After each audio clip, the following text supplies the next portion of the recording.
Okay, I'm going to be hooking up the waterproof LED dimmer knob and show you here. These are the 3 wires from the dimmer knob, your hot and your ground, and then your other ground.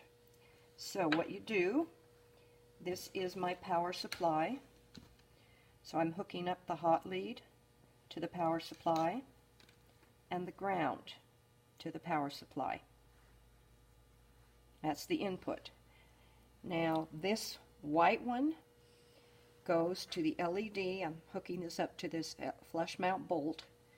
This is the ground from the bolt to the white wire on the dimmer knob. Now I've just tied those together with the wire nut. Then the red wire from the LED hot lead goes back to my power supply hot lead. I'm just going to put those 2 together and get them to stay together.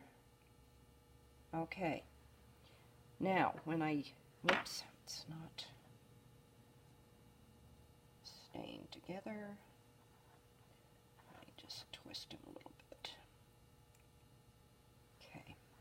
Now, when I use my dimmer knob, you'll see that it's turned on, it's getting brighter, it's getting dimmer, and it turns it off. So that is the correct way to wire this switch.